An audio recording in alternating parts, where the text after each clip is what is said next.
Game of the week time at World of Matchups, folks, and I'm fired up to bring you a good friend of mine, special guest, first time on the show, and Kansas City Chief fan extraordinaire. Ladies and gentlemen, to help me break down the Chiefs heading to Cincinnati to play in what's going to be a hotly contested game, welcome in Las Vegas native, Mr. Jesse Bourne. Jesse, welcome to World of Matchups, bro. We appreciate having you on. Absolute pleasure to be here. Awesome. So, first things first, Chiefs are hot. So is Cincinnati. When I look at the Cincinnati Bengals, I see the Kansas City Chiefs. I almost feel like we'd have to play a game against ourselves this week. Your thoughts on how they look on offense? I really think that the offensive line is coming into their own because they're trying to slow down the offense a little bit and run the ball and play some short ball due to the two deep safety sets. So I think that really falls into the strength of that offensive line. So that I think that's the key is to just keep playing what the defense gives them. And that's I think Mahomes is starting to learn that and to adapt to that and have the patience to actually take time to move the chains down the field. And that's what they're doing is first down. Yeah. And I think that's the key is just keep that run game going. We really haven't seen the full effect of a true play action pass on the run game with Mahomes because of those two deep safety sets. Once we continue to keep running the ball like that and playing that short game, that second safety is going to have to come up and come into the box. And once that happens, Boom. Here comes play action with Mahomes. We haven't really seen a true play action game with Mahomes yet. And I think that's going to be exciting coming in the future. Yeah, you haven't seen it all season long. I think a lot of us, we're spoiled because we're not seeing the Patrick Mahomes that we've seen in the past because a lot of teams are playing that cover too deep. And so, like you said, paper cuts work same as a stabbing. 7 points are 7 points, and I kind of like what they're doing, running the ball and controlling the clock. We won't have CEH this week, but I think Darrell Williams is more than serviceable, and I like what they're doing with Gore. Now, boy, Cincinnati is loaded, and their quarterback scares me. Joe Burrow is a really good quarterback. Spencer sent me a text the other day. He said Joe Burrow is built different. And I completely believe that. This guy has done nothing but win his whole career, and he has turned a losing franchise into winners pretty quickly. Now he's got a lot of weapons. My question to you is, on defense, what do the Chiefs need to do to stop Joe Burrow? Because you know he's going to get his. This is true. I think the biggest mistake that the Chiefs did this year was put Chris Jones, the defensive end. He does not belong out there. He was a complete wash. So by moving him into the inside, that actually increased the play potential on two different positions of the defensive end by bringing in Ingram. Now we've got some pressure on the outside. Frank Gore's coming around, but moving Chris Jones into the interior of the defensive line, interior quarterback pressure on the defensive line is huge. So we've actually improved two positions on the defensive line just by making one move and bringing Chris Jones onto the inside. And now Frank Clark is coming around. Yeah, finally. So that's the key. That is 100% of the key of the defense for the Chiefs is quarterback pressure. Mm-hmm. And you see what it's done. It's made the entire defense better. The cornerbacks are getting on the ball. They're able to make jumps on the ball. The linebackers, they're flying around the field now because they're not getting swallowed up by the offensive linemen. The defensive linemen are taking up those blocks, so it's leaving those linebackers free to fly around. And you'll see on the defense now lately, since we're having the quarterback pressures, you're seeing these running backs get tackled by 4 or 5 Chiefs at one time, and that's the key is the defensive pressure.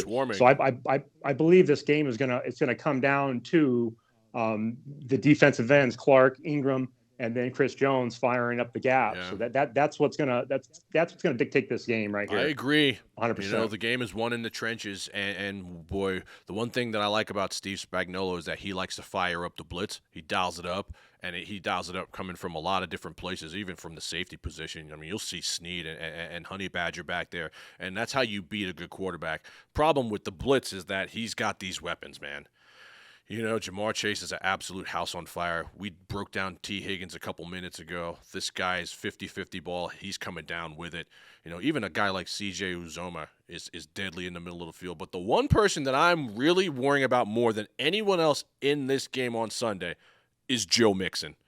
Joe Mixon is one of 2 running backs in the National Football League with 1,000 yards and 10 touchdowns. Joe Mixon's my favorite running back. I've always loved Joe Mixon. I thought he was great in college, and he's been great in the pros. And he's a chain mover. He's a yard eater, can catch the ball out of the backfield, can run between the tackles. The guy's staying healthy this year. And this game kind of reminds me of, I don't know if you're going to remember this, but I remember this like it was yesterday. The year is 2003. The 2003 Trent Green Kansas City Chiefs are 9-0. And they head to Cincinnati, who was like 4-5. And everybody was like, the Chiefs are going to smoke. They're going to smoke them. They're going to smoke Cincinnati. And Cincinnati was fired up. When I tell you they were fired up, Cincinnati was ready to run through a wall. This is the Peter Warrick year. Peter Warrick was a rookie. Chad Johnson was there. John Kitna was quarterback. And they punched the Chiefs in the mouth. The Chiefs were not ready to play this game. And I hope they remember this game like fans like me remember this game. Because this is going to be the kind of atmosphere that the Chiefs are about to walk into.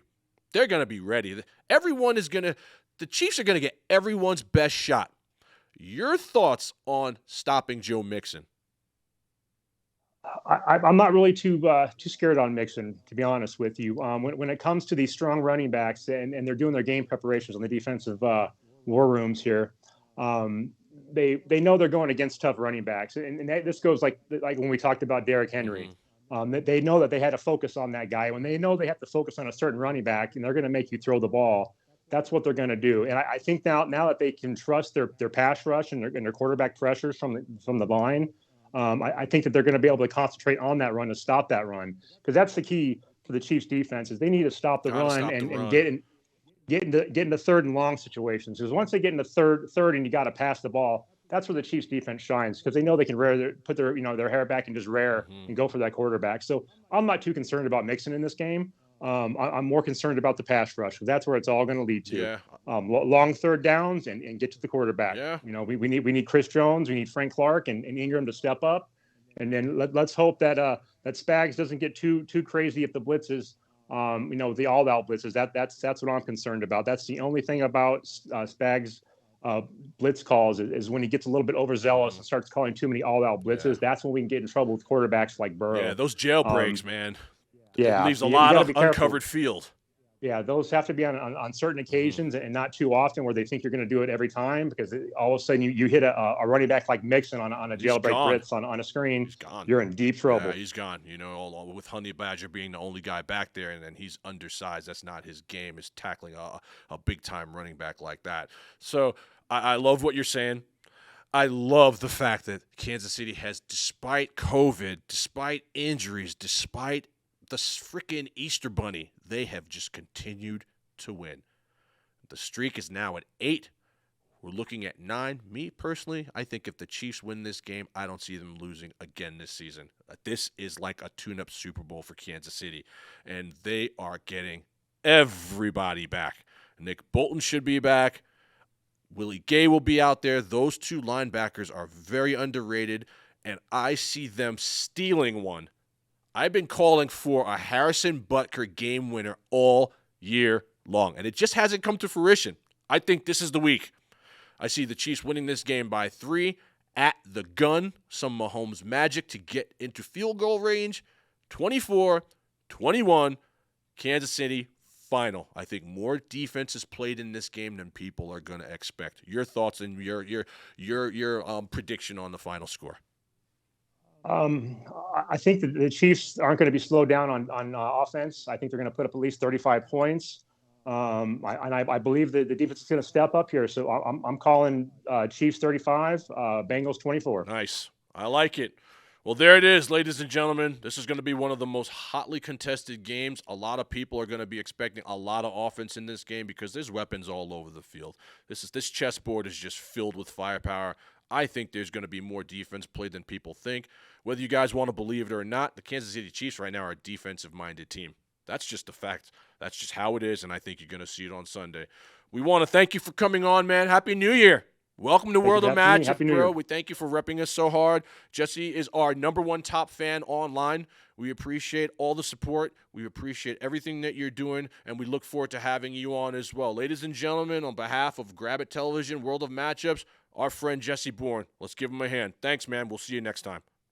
Thank you for having me.